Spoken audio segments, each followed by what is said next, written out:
Welcome to The Explainer. Today, we're going deep on a microscopic invader that has a truly massive global impact, malaria. It's one of the world's most formidable and oldest diseases. Let's just start with a number, a really big one, to get a sense of the scale here. 2 billion. That's roughly how many people are at risk of getting malaria every single year in about 90 different countries. And, a risk that big comes with a staggering human cost. Every year, we're talking about malaria being responsible for up to 2.7 million deaths. That makes it one of the most life-threatening diseases on the entire planet. Okay, so with a threat this huge, you've got to ask, who is really bearing the brunt of this? Where is the fight against this parasitic infection being fought the most intensely? Think about that for a second. 40% of the world's population either lives in or travels to regions where malaria is a constant threat. So yeah, this isn't some small, isolated issue. It's a massive, planet-wide challenge. But here's where the story gets really focused. Even though the risk is spread out, the deadliest impact, it's incredibly concentrated.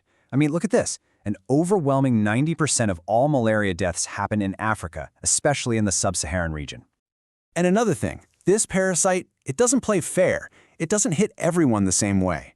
The most vulnerable groups are young children whose immune systems just aren't fully developed yet, pregnant women, and then you have travelers or refugees, people who have no previous exposure and therefore no immunity built up. All right, let's switch gears and meet the villain of our story, the Plasmodium parasite itself. We're going to look at how this tiny invader pulls off what is essentially a microscopic heist happening right inside the human body. So, the bad guy here is this tiny, single-celled parasite called Plasmodium. It gets into us from the bite of a female Anopheles mosquito, and honestly, the reason it's so tough to beat is because its life cycle is so incredibly complex and has all these different stages. And this is just a brilliant look at its game plan. It's like a 4-step infiltration. First, the bite happens, and these things called sporozoites get into your blood. They make a mad dash for the liver, and that's step 2. They hide out there multiplying like crazy, totally under the radar.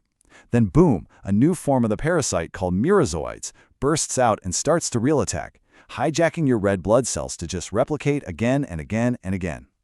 And that moment, that synchronized bursting of millions of red blood cells all at once, that's what causes those classic telltale symptoms of malaria. We're talking about this brutal, repeating cycle, intense chills that make you shake, then a sky-high fever, followed by just drenching sweats. It's actually got a name, the malarial paroxysm. So when this microscopic invasion is in full swing, what is actually happening inside the body? And, what makes it so deadly?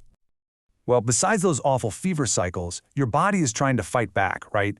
And that battle triggers this whole cascade of other debilitating symptoms. You're looking at killer headaches, just total weakness and malaise, stomach issues, muscle aches, and even jaundice, because your liver is just getting hammered. But here's the really critical part. When malaria actually kills, it's almost always because it's gone for the brain. There's this devastating complication called cerebral malaria, and it is responsible for a shocking 80% of all fatal cases. So what is cerebral malaria? Well, what happens is the infected red blood cells, they get all sticky, and they start to clog up the tiny little blood vessels in the brain. This basically starves the brain of oxygen and causes it to swell up. And that swelling, that's what leads to coma and, all too often, death. It's especially tragic for kids under 5. So, this all leads to a really tough question, right? If you're a doctor on the front lines, how in the world do you fight an enemy that is literally hiding inside your own cells? Well, the counterattack has to start with detection. You have to find the enemy first, and that means turning a simple drop of blood into a full-blown crime scene investigation, hunting for clues that the parasite is even there. And you know what's wild? With all our modern tech, the gold standard for diagnosis is still a classic. You take a drop of blood, smear it on a slide, treat it with something called a Giemsa stain, which makes the parasites pop, and then someone literally looks for them under a microscope. And this is where the real detective work happens. The trained eye can actually tell the exact species of the parasite just by its shape. So, the deadliest one, P. falciparum, looks like this delicate little purple spot with a thin ring. But another type, P. vivax, it looks more like a purple spot with a deformed, kind of amoeba-like body. It's pretty amazing. Okay, so once we've found the invader, how do we fight back? Let's talk about the arsenal, the medicines we use. And just as important, the shield. how we stop the invasion from happening in the first place. The treatment strategy is basically a 1-2 punch.